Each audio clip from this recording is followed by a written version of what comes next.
जब एक महिला अपनी भावनाओं पर नियंत्रण करना सीखती है और अपने असली मूल्य से फिर से जुड़ती है, तो वह प्यार के लिए भीख मांगना बंद कर देती है। क्या उसे ऐसा नहीं करना चाहिए? वह उसे जगाती है। और सबसे अच्छी बात, उसे इस पीछे भागने की जरूरत नहीं पड़ती। प्यार खुद ब खुद वापस आता है। नहीं, यह जादू नहीं है, यह मनोविज्ञान है। क्या तुम्हें वह एहसास पता है, बहन? पुराने फर्नीचर की तरह, बिना किसी स्पष्टीकरण, बिना किसी समापन के बदले जाने का दर्द। लेकिन ध्यान से सुनो, यह अंत नहीं है। यह तुम्हारे नए संस्करण की शुरुआत है। इस खालीपन के पल में तुम जो करोगी, वह तय करेगा कि तुम खुद को छोटा करती हो या फिर से जन्म लेती हो। ज्यादातर लोग एक ही गलती करते हैं, वे पीछा करते हैं। वे ऐसे मैसेज भेजते हैं जैसे उनका फोन उनकी गरिमा का विस्तार हो। वे भीख मांगते हैं, सफाई देते हैं, आप खुद को अपमानित करते हैं, और हर हताश कोशिश के साथ वे अपनी कीमत खो देते हैं। ये ऐसा है जैसे भावनात्मक पेट्रोल से आग बुझाने की कोशिश करना। क्या ये परिचित लगता है? चिंता मत करो, तुम अकेली नहीं हो। लेकिन अब खेल बदलने का समय है। आज तुम्हें पता चलेगा कि चुप्पी, अलगाव और व्यक्तिगत पुनर्जनन सिर्फ साधारण सलाह नहीं है। ये मनोवैज्ञानिक और भावनात्मक हथियार है। तुम्हें गुरु बनने या 100 स्वयं सहायता किताबें पढ़ने की जरूरत नहीं है। तुम्हें सिर्फ साहस चाहिए, अलग तरह से कार्य करने का साहस। क्योंकि जो महिला प्यार के लिए भीख मांगना बंद करती है, वही बिना एक शब्द कहे अपनी मौजूदगी से प्यार पैदा करती है। अंत तक रुको, क्योंकि ये वीडियो उन लोगों के लिए नहीं है जो स्नेह के लिए गिड़गिड़ाते हैं। ये उन महिलाओं के लिए है जो अपने प्रामाणिक, शक्तिशाली संस्करण में बदलने को तैयार है। इतनी आकर्षक कि अतीत भी रुककर 2 बार देखे। ध्यान से सुनो, ये उसके बारे में नहीं है, ये तुम्हारे बारे में है। अपने केंद्र में लौटने, अपने असली स्व के साथ फिर से जुड़ने के बारे में। क्योंकि जिस पल तुम्हें उसकी जरूरत नहीं रहती, वह तुम्हें चाहने लगता है। पहला पाठ, भावनात्मक चुप्पी की शक्ति। चुप्पी हजार हताश संदेशों से ज्यादा जोर से बोलती है। क्या तुमने कभी महसूस किया कि जितना तुम बोलती हो, उतना ही कम सुना जाता है? मैं तुम्हें कुछ बताती हूँ, बहन। चुप्पी खाली नहीं होती, चुप्पी रणनीति है। जब वह चला जाता है, तुमने वही किया होगा जो कई लोग करते हैं। तुमने संपर्क किया, स्पष्टीकरण मांगा, आखिरी मौका मांगा। लेकिन वह सारा शोर केवल उसके जाने के फैसले को पक्का करता है। क्यों? क्योंकि वह शोर हताशा की चीख है। और हताशा, बहन, वह सबसे अप्रिय इत्र है जो एक महिला पहन सकती है। अब ध्यान से सुनो, जब तुम चुप्पी चुनती हो, तुम गायब नहीं होती, तुम एक गहरी छाप छोड़ती हो। भावनात्मक चुप्पी हार मानना नहीं है, ये उस आग को पोषण देना बंद करना है जो तुम्हारी ही ऊर्जा को जलाती है। जब कोई तुम्हारी निरंतर मौजूदगी, ये तुम्हारे मैसेज, तुम्हारी उपलब्धता का आदी हो जाता है, तो तुम्हारी अनुपस्थित किसी भी आरोप से ज्यादा भारी पड़ती है। वह सोचने लगता है, वह संपर्क क्यों नहीं कर रही? क्या उसे मेरी जरूरत नहीं है? क्या कोई और है? यह ऐसा है जैसे हर दिन एक शोर भरी सड़क से गुजरना और अचानक वह पूरी तरह शांत हो जाए। तुम क्या करते हो? तुम रुकते हो। तुम्हें कुछ कमी महसूस होती है। यही है बुद्धिमान अलगाव। ये गायब होना नहीं है, ये इतना तीखा अंतर पैदा करना है कि दूसरा व्यक्ति इसे नजरअंदाज ना कर सके। दार्शनिक एपिक्टेट्स ने स्पष्ट कहा था, पहले यह समझो कि तुम क्या कहना चाहते हो और फिर बोलो। इस मामले में पहले समझो कि तुम्हारी चुप्पी क्या संदेश देती है और उसे खुद व्याख्या करने दो। क्योंकि जब तुम स्पष्टीकरण नहीं देती, वह खुद स्पष्टीकरण देने लगता है। यह कोई संयोग नहीं है, बहन, यह भावनात्मक रणनीति है। ये उन महिलाओं के लिए कोई रहस्य नहीं है जिन्होंने अपनी भावनाओं पर नियंत्रण करना सीख लिया है। क्या तुम्हें पता है कि जब वह महिला जो हमेशा तुरंत जवाब देती थी, अचानक गायब हो जाती है, तो क्या होता है? वह एक शून्य छोड़ देती है। और मानव स्वभाव शून्य से नफरत करता है। सहज रूप से हम उसे भरने की कोशिश करते हैं। वह पुरुष जो तुम्हें बिना झिझक नजरअंदाज करता था, उसे लगने लगता है कि कुछ बदल गया है। तुम अब उसे बढ़ावा देने के लिए नहीं हो। तुम अब तालियां नहीं बजा रही, उसे याद नहीं दिला रही कि वह कितना खास है। बिना यह समझे तुम उसकी निरंतर सोच बन जाती हो। एक अनुत्तरित सवाल। मैं तुम्हें एक सच्ची कहानी बताती हूँ। एक महिला को सभी सोशल मीडिया पर ब्लॉक कर दिया गया था। और उसने क्या किया? अनुपस्थिति। कोई बदला नहीं, कोई सोशल मीडिया पर रोना नहीं, कोई मैसेज, कोई भीख, कोई उपहार। पूर्ण चुप्पी। उसने किस पर ध्यान केंद्रित किया? खुद पर। अपने शरीर, अपनी वित्तीय स्थिति, अपने विचारों पर। 2 महीने बाद वह एक बेकार बहाने के साथ लौटा, मैं तुम्हारे बारे में सपने देख रहा था। ये कोई संयोग नहीं था, ये चुप्पी के रणनीतिक उपयोग का परिणाम था। क्योंकि चुप्पी सिर्फ संवाद नहीं करती, ये बनाती है। जब वह चुप थी, उसने अपनी आत्म मूल्य को फिर से बनाया, अपने उन हिस्सों को फिर से खोजा जिन्हें वह भूल गई थी क्योंकि वह उस पर बहुत केंद्रित थी। जब तुम वह आंतरिक काम करती हो तो बाहर सब कुछ बदल जाता है। तुम्हारी ऊर्जा बदलती है, तुम्हारा रुख, तुम्हारी नज़र। और बहन, वह हजारों मील दूर से भी इसे महसूस करता है। चुप्पी शांत नहीं है, ये ताकतवर ऊर्जा है, एक भावनात्मक टाइम बम। आज उसे मैसेज करने की इच्छा को हटाओ। कोई गुड मॉर्निंग, कोई मीम्स, कोई सूक्ष्म संकेत, कुछ भी नहीं। खुद को भावनात्मक रूप से अनुपलब्ध बनाओ। अगर ज़रूरत हो तो उसे डिलीट कर दो, उसे भूलने के लिए नहीं, बल्कि यह दिखाने के लिए कि तुम अपनी ऊर्जा को उस पर बर्बाद नहीं करोगी जो इसकी कद्र नहीं करता।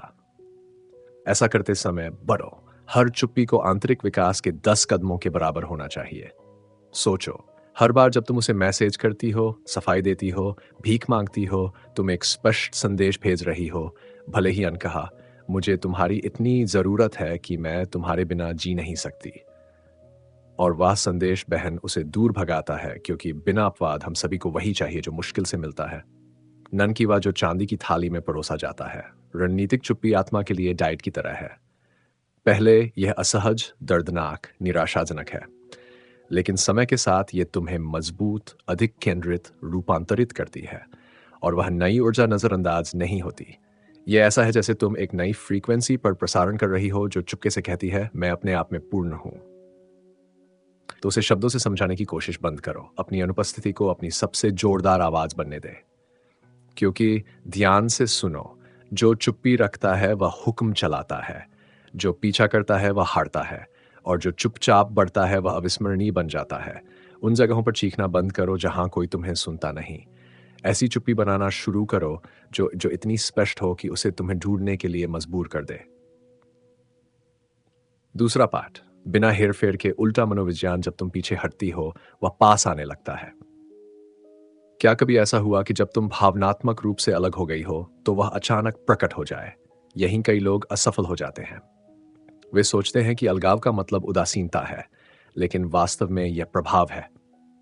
जब तुम अपना ध्यान हटाती हो, पुरुष के दिमाग में कुछ होता है। तुम अब अनुमानित नहीं रहती, तुम हमेशा उपलब्ध नहीं रहती, तुम एक रहस्य बन जाती हो।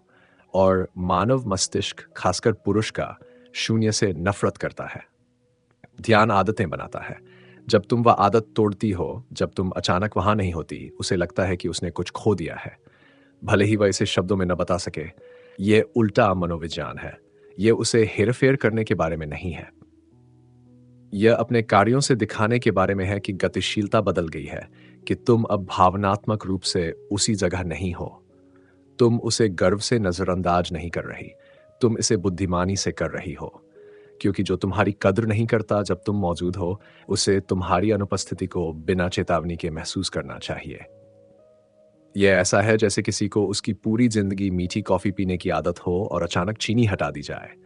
पहले वे समझ नहीं पाते कि क्या कमी है, लेकिन वे इसे महसूस करते हैं। भले ही वे इसे स्वीकार न करें, वे इसे मिस करते हैं। स्वाद बदल गया है। वह परिवर्तन, वह तनाव जो पहले था और अब है, पुरुष के दिमाग में कुछ प्रारंभिक सक्रिय करता है। शिकार करने की प्रवृत्ति। जब कुछ पीछे हटता है, जब कोई अप्राप्य हो जाता है, हमारा पहला सहज आवेग पीछा करना होता है, कमजोरी से नहीं, बल्कि इसलिए कि हम इंसान हैं। यह प्रवृत्ति पुरुषों में और भी मजबूत होती है, क्योंकि विकासवादी रूप से वे उसका पीछा करने के लिए प्रोग्राम्ड है, जो पीछे हटता है, जो अप्राप्य लगता है। मार्क्स और एलियस ने बुद्धिमानी से कहा था, सबसे अच्छा बदला यह है कि तुम अपने दुश्मन से अलग बनो। इस संदर्भ में इसका क्या मतलब है? इसका मतलब है कि तुम खुद को नीचा नहीं करोगी। तुम भीख नहीं मांगोगी, न याचना करोगी, न ही इतने सारे लोगों की तरह मान्यता के लिए लड़ोगी। तुम ड्रामे के साथ जवाब नहीं दोगी, बल्कि ध्यान के साथ, अपने उस संस्करण के साथ जिसे उसने पहले कभी नहीं देखा। तुम प्रतिक्रिया नहीं देती, तुम रणनीति बनाती हो। और वह शांति, बहन बहा, वह अटल शांति लोगों को संतुलन से हटा देती है। उल्टा मनोविज्ञान काम करता है क्योंकि ये कुछ बुनियादी बदलता है। शक्ति का गतिशीलता। सोचो, जब कोई तुम्हारा पीछा करता है, तुम्हारे पास नियंत्रण होता है। तुम तय करती हो कि जवाब देना है या नहीं, ध्यान देना है या नहीं, मौजूद रहना है या नहीं। लेकिन अगर तुम पहले हमेशा उपलब्ध थी और अचानक गायब हो गई, तो नियंत्रण बदल जाता है। अब बस सोच रहा है, वह कहाँ है? वह मैसेज क्यों नहीं कर रही? क्या बदल गया है? वह ऊर्जा का बदलाव ही निकटता पैदा करता है। मैं तुम्हें एक और सच्ची कहानी बताती हूँ। एक महिला ने रातों रात दर्द भरे कविताएं लिखी, अप्रत्यक्ष संदेश पोस्ट किए, अपनी स्टोरीज में उदास गाने समर्पित किए, जब तक कि एक दिन वह पूरी तरह चुप हो गई। उसने जिम जाना शुरू किया, अपने व्यवसाय पर ध्यान केंद्रित किया और भावनात्मक रूप से गायब हो गई। क्या हुआ? अंदाजा लगाओ। वह किसी और महिला के साथ था, लेकिन 2 हफ्तों बाद उसने एक हानिरहित मैसेज भेजा, क्या तुम ठीक हो? लेकिन उस तुम ठीक हो में उसकी परिवर्तन के सामने कुछ गहरा अशांत था। क्योंकि जब तुम बदलती हो, जब तुम अपनी ऊर्जा बदलती हो, जब तुम अब उपलब्ध नहीं रहती, तुम एक असंतुलन पैदा करती हो। और इंसान हमेशा उस चीज को बहाल करने की कोशिश करते हैं जिस पर उनका नियंत्रण नहीं होता। यह व्यसनकारी है। तो इसे लागू करो। सच्चा नो कांटेक्ट, कोई नजरें नहीं, उसके बारे में पूछना नहीं, उसकी स्टोरीज का विश्लेषण नहीं। अपनी जिंदगी जियो, अपने दिन नवीनीकृत करो। हर उस मिनट को जिसे तुम उसके बिना बिताती हो, व्यक्तिगत विकास का मंच बनाओ। तुम्हारी दूरी उदासीनता नहीं है, यह पुनर्स्थापन है।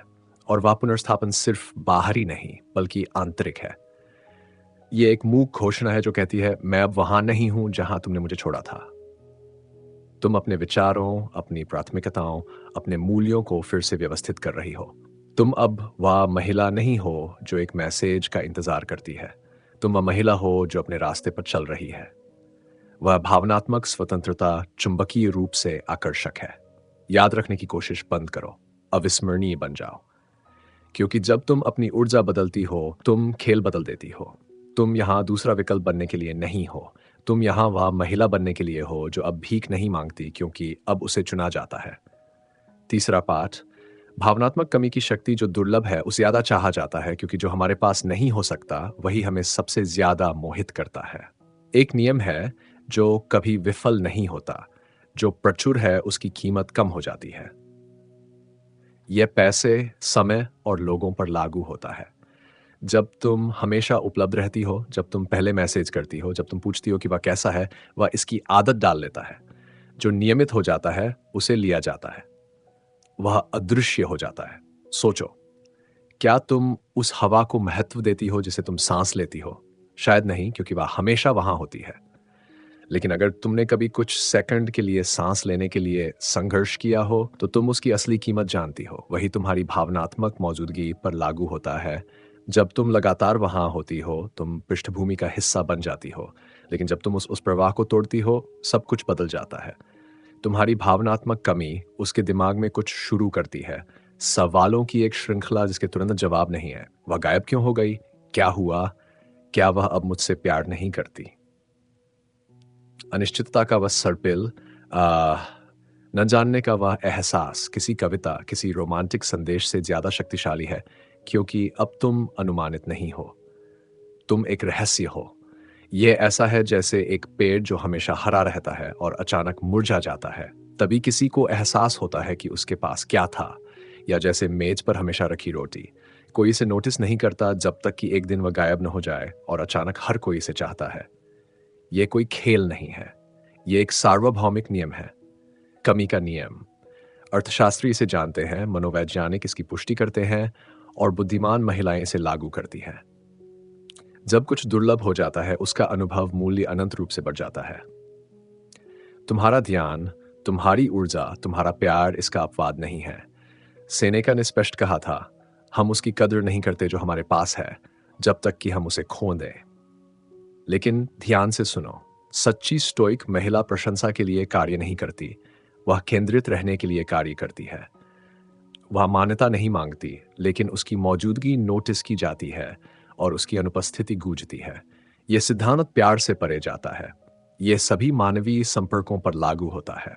क्या तुमने नोटिस किया, जो लोग सबसे ज्यादा मांग में हैं, सबसे व्यस्त, जो अपने समय के साथ चयनात्मक है, वे सबसे ज्यादा सम्मानित भी हैं। संयोग? बिल्कुल नहीं। उनकी अप्राप्यता उनकी कीमत बढ़ाती है। एक महिला आज 7 काम करती थी, मैसेज करती थी, कॉल करती थी, मदद करती थी, लेकिन उसकी कदर नहीं की गई जब तक कि एक दिन उसने पर्याप्त कह दिया। वह गायब हो गई। उसने अपनी वर्कआउट की तस्वीरें, अपनी यात्राएँ, अपने व्यक्तिगत विकास को पोस्ट करना शुरू किया। उसने उसे ब्लॉक नहीं किया, कोई संकेत नहीं दिए, कोई कड़वे संदेश नहीं लिखे। वह बस अप्राप्य थी। परिणाम, वह वापस आया, भ्रमित, असुरक्षित, फिर से जुड़ने का कोई बहाना ढूंढते हुए। लेकिन तब तक बहुत देर हो चुकी थी। वह भावनात्मक रूप से वहां नहीं थी, और ये किसी भी शिकायत से ज्यादा शक्तिशाली, ज्यादा प्रभावशाली और ज्यादा क्रूर था। क्या तुम पैटर्न देख रही हो? प्रचुरता उदासीनता पैदा करती है। कमी तात्कालिकता पैदा करती है। जब तुम हमेशा उपलब्ध रहती हो, वह तुम्हें नज़रअंदाज कर सकता है। लेकिन जब तुम गायब हो जाती हो, जब तुम्हारी भावनात्मक मौजूदगी दुर्लभ हो जाती है, उसका दिमाग बिना रुके दौड़ने लगता है। तुम अब गारंटी शुदा पहुँच नहीं हो, तुम एक छूटा हुआ अवसर हो। और यह बहन एक बेचैनी पैदा करता है जो कोई याचना कभी नहीं जगा सकती। आज अपनी उपलब्धता सीमित करो। तुरंत जवाब मत दो, लगातार संपर्क मत करो, खुद को पुनः कैलिब्रेट करो, लेकिन खेल खेलने या सस्ते हथकंडों के लिए नहीं, क्योंकि तुम कुछ बड़ा बनाने में व्यस्त हो। तुम्हारा विकास, तुम्हारे लक्ष्य, तुम्हारी आंतरिक शांति। जब तुम वास्तव में अपने विकास पर ध्यान देती हो, भावनात्मक कमी स्वाभाविक रूप से होती है, क्योंकि तुम्हारे पास अब ध्यान मांगने का समय नहीं है जब तुम अपनी आंतरिक साम्राज्य बनाने में व्यस्त हो। भावनात्मक कमी ठंडापन नहीं है, ये बुद्धिमत्ता है। ये सबसे शुद्ध रूप में भावनात्मक बुद्धिमत्ता है, क्योंकि जब दूसरे पीछा करते हैं, तुम शांति से लेकिन निर्णायक रूप से अपने केंद्र की ओर चलती हो। और ये सिर्फ नोटिस करने योग्य नहीं, ये अनूठा है। अपनी ऊर्जा को ऐसे मत बर्बाद करो जैसे उसकी कोई कीमत ना हो। इतनी मूल्यवान बन जाओ कि वह तुम्हें नजरअंदाज नहीं कर सकता, भले ही वह कोशिश करे।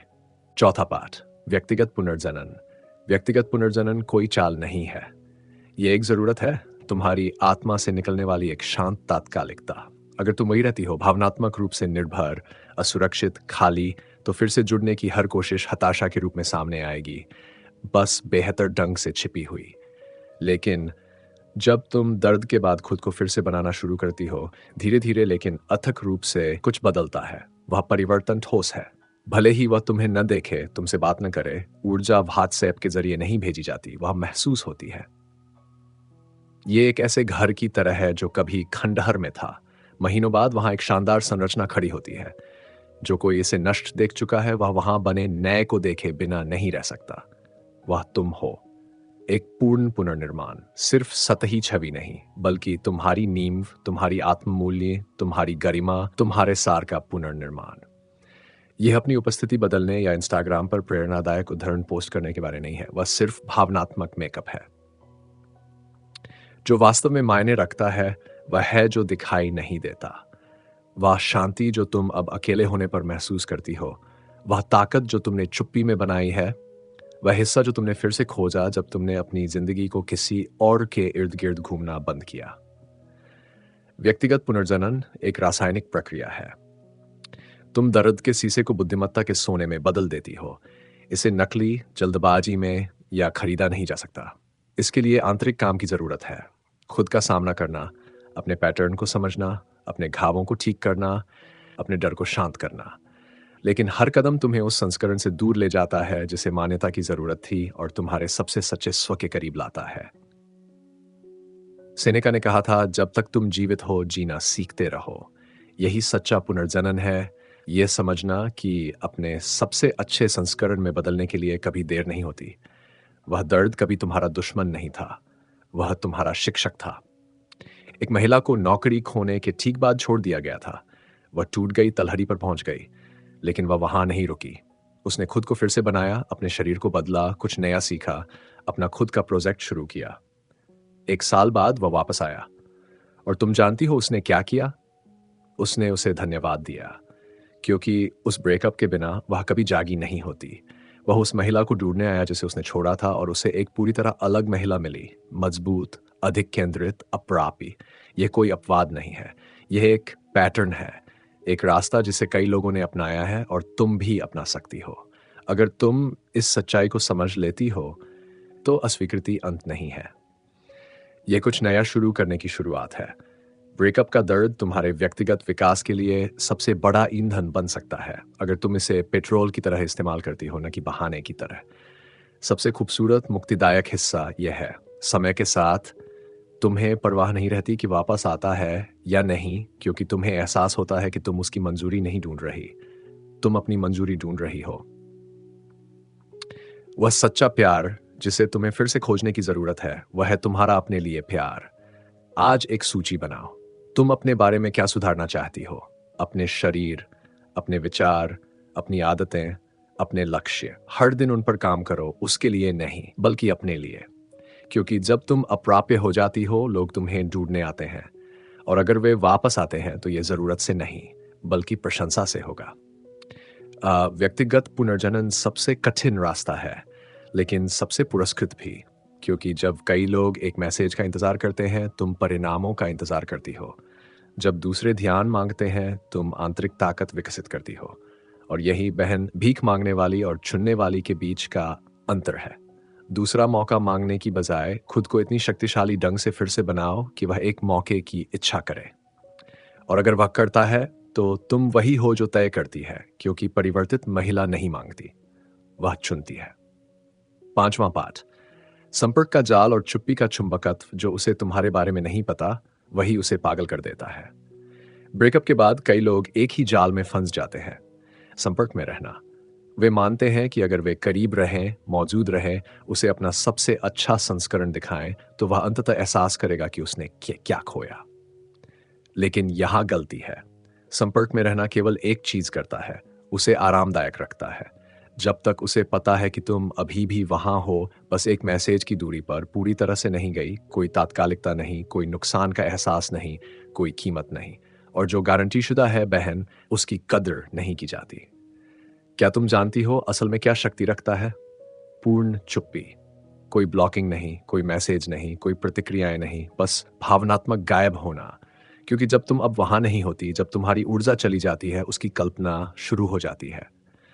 और पुरुष का दिमाग, जब उसे जानकारी की कमी होती है, कहानियां गढ़ने लगता है। क्या वह किसी और के साथ है? क्या वह आगे बढ़ गई? वह संपर्क क्यों नहीं कर रही? क्या उसने मुझे भूल लिया? यह उदासीनता नहीं है, यह छिपी हुई इच्छा है, संदेह के रूप में छिपा हुआ ध्यान। ये एक ऐसे शो की तरह है जो अचानक नए एपिसोड प्रसारित करना बंद कर देता है। दर्शक क्या करते हैं? वे बेचैन हो जाते हैं, स्पॉइलर ढूंढते हैं, सिद्धांत बनाते हैं, जुनूनी हो जाते हैं। वही होता है जब तुम बिना स्पष्टीकरण के गायब हो जाती हो। तुम अधूरी कहानी बन जाती हो। और बहन, अधूरी कहानियां व्यसनकारी होती है। मानव मस्तिष्क पैटर्न पूरा करने, अर्थ ढूंढने, शून्य भरने के लिए बना है। जब तुम संपर्क काट देती हो, कोई ड्रामा नहीं, कोई संकेत नहीं, सिर्फ पूर्ण अनुपस्थिति, तुम एक ऐसा स्थान बनाती हो जिसे उसका दिमाग बेतहाशा भरने की कोशिश करता है।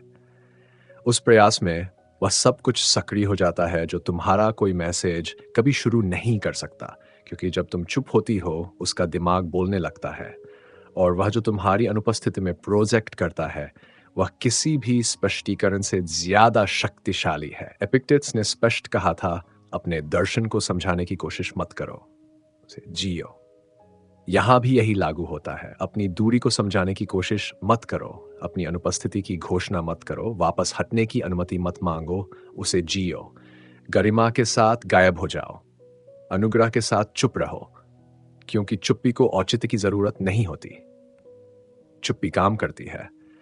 एक लड़के ने अपनी पूर्व प्रेमिका को हर जगह ब्लॉक कर दिया, इंस्टाग्राम, व्हाट्सएप, सब कुछ, और उसने कुछ नहीं कहा। उसे वापस जीतने की कोई कोशिश नहीं, कोई संकेत नहीं, कोई सार्वजनिक आंसू, कोई भीख, सिर्फ चुप्पी, सिर्फ ध्यान, सिर्फ विकास। महीनों बाद उसने एक फर्जी अकाउंट से मैसेज किया, क्या तुम ठीक हो? संयोग? बिल्कुल नहीं। शुद्ध मनोविज्ञान। क्योंकि जब तुम पहुंच से इनकार करती हो, तुम जुनून पैदा करती हो। जो हमारे पास नहीं हो सकता, वही हमारी सबसे बड़ी इच्छा बन जाता है। यह सिद्धांत काम करता है क्योंकि यह कुछ प्रारंभिक, कुछ कच्चे को छूता है। हमेशा के लिए खोने का डर। जब तक तुम वहां हो पहुंच में, उसे पता है कि वह कभी भी वापस आ सकता है। उसके पास समय है, विकल्प है, नियंत्रण है। लेकिन जब तुम बिना किसी निशान के गायब हो जाती हो, कोई ड्रामा नहीं, कोई चेतावनी नहीं, उसका दिमाग घबराने लगता है। तुम्हें हमेशा के लिए खोने का डर शुरू हो जाता है। वह डर किसी भी भावना से ज्यादा मजबूत प्रेरक है। कोई लाइक नहीं, कोई तुम ठीक हो नहीं, कोई मैंने तुम्हारी स्टोरी देखी नहीं। अनुपस्थिति, पूर्ण चुप्पी। और जब तुम चुप होती हो, तुम्हें अपनी अनुपस्थिति को सही ठहराने के लिए कुछ करना चाहिए। सीखो, प्रशिक्षण लो, एक प्रोजेक्ट शुरू करो, ठीक हो, बढ़ो। क्योंकि अगर तुम वापस आती हो, तो तुम वही महिला नहीं हो सकती। तुम्हें एक नया संस्करण होना होगा जो उसे अवाक कर दे। यह चुप्पी निष्क्रिय नहीं है, यह तीव्र रूप से सक्रिय है। तुम उसकी वापसी का इंतजार नहीं कर रही। तुम एक ऐसी जिंदगी बना रही हो जो इतनी पूर्ण, इतनी जीवंत, इतनी पूरी तरह तुम्हारी हो कि उसकी मौजूदगी या अनुपस्थिति अब तुम्हारी खुशी को परिभाषित नहीं करती। जो पीछा करता है वह चिंता पैदा करता है, जो गायब हो जाता है वह जिज्ञासा पैदा करता है, और जिज्ञासा इच्छा की ओर पहला कदम है, क्योंकि जब तक तुम बोल रही हो तुम उसे तुम्हें मिस करने का स्थान नहीं दे रही। लेकिन जब तुम चुप्पी चुनती हो, वह भीतर से चीखने लगता है।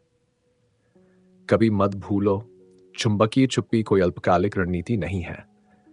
ये उसे वापस जीतने की रणनीति नहीं है। ये जीवन जीने का तरीका है। एक मन की स्थिति जहां तुम अब उसकी तवज्जो पर निर्भर नहीं रहती कि तुम पूर्ण महसूस करो। क्योंकि जो महिला चुप्पी में खुद को फिर से बनाती है, वह अविस्मरणीय बन जाती है। वह आंसुओं भरी रातें, वह डर भरी सुबहें, वह संदेह भरे दिन, वे सभी प्रक्रिया का हिस्सा है। इसे नकारो मत, इससे बचो मत, इसे जियो। क्योंकि हर आंसू एक बीज है, हर चुप्पी आत्म प्रेम का एक कार्य है, हर नो कांटेक्ट का दिन एक शांत घोषणा है, मैं अब किसी के लिए खुद को नहीं छोड़ूंगी। क्या तुम सबसे शक्तिशाली हिस्सा जानती हो? वह पल आता है जब तुम अब दिखावा नहीं कर रही होती। तुम दिखावा नहीं कर रही कि तुम ठीक हो, तुम ठीक हो। तुम दिखावा नहीं कर रही कि तुम मजबूत हो, तुम मजबूत हो। तुम अब यह नहीं सोच रही कि उसे कैसे वापस लाना है। तुम इस पर केंद्रित हो कि फिर कभी खुद को न खोना। यही बहन सच्चा पुनर्जनन है, और जो उसे प्रभावित करने के लिए नहीं, बल्कि तुम्हें मुक्त करने के लिए है। वह तुम्हें इसलिए नहीं लौटता क्योंकि तुमने उसे बुलाया। वह इसलिए लौटता है क्योंकि एक दिन उसे एहसास होता है कि जिस महिला को उसने छोड़ा था, वह अब मौजूद नहीं है। अगर वो वापस आता है, वह अब यह तय नहीं करता कि तुम क्या करोगी। क्योंकि जो महिला कभी प्यार के लिए भीख मांगती थी, वह चली गई है। उसकी जगह एक ऐसी महिला है जो पूर्ण, केंद्रित और मुक्त है। तो अगली बार जब तुम उसे मिस करने का मन करे, तो अपने आप से पूछो, क्या मैं वास्तव में उसे मिस कर रही हूं, या उस मेरे संस्करण को मिस कर रही हूं जो मैंने उसके कारण खो दिया था। अपने आप को हर दिन याद दिलाओ, तुम अकेली नहीं हो, तुम्हारे पास तुम खुद हो। और जब तुम्हारे पास तुम खुद हो, तुम्हारे पास वह सब कुछ है जिसकी तुम्हें जरूरत है। दर्द से डरो मत, उसमें फंसे रहने से डरो। क्योंकि अपरिवर्तित दर्द नाराजगी में बदल जाता है, लेकिन सचेत रूप से संसाधित दर्द बुद्धिमत्ता बन जाता है। आज का दिन इस बारे में नहीं है कि उसे कैसे वापस लाना है। ये इस बारे में है कि यह सुनिश्चित करना कि तुम फिर कभी किसी के लिए खुद को न खो दो। तुम इस दर्द के साथ जो करोगी, वही तुम्हारी कहानी को परिभाषित करेगा कि तुम टूटती हो या एक अपरिवर्तनीय महिला में पुनर्जनन करती हो।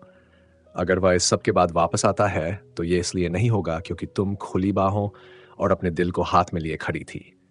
तुम केंद्रित, मजबूत, अपने विकास, अपने लक्ष्यों, अपने आप पर केंद्रित होगी। और उस पूर्णता के स्थान से तुम्हारे पास यह तय करने की शक्ति होगी कि क्या वह तुम्हारी नई जिंदगी में जगह पाने का हकदार है। तो मुझे बताओ, इस वीडियो में कौन सा पल ऐसा था जब तुम्हें लगा कि मैं सीधे तुमसे बात कर रही हूं? कौन सा वाक्य ऐसा था जिसने तुम्हें सोचने पर मजबूर किया? यही वह है जो मुझे अभी सुनने की जरूरत थी। तुम्हारी कहानी दूसरी महिलाओं को प्रेरित कर सकती है, उन महिलाओं को जो आज ठीक उसी जगह खड़ी है जहां तुम कल थी।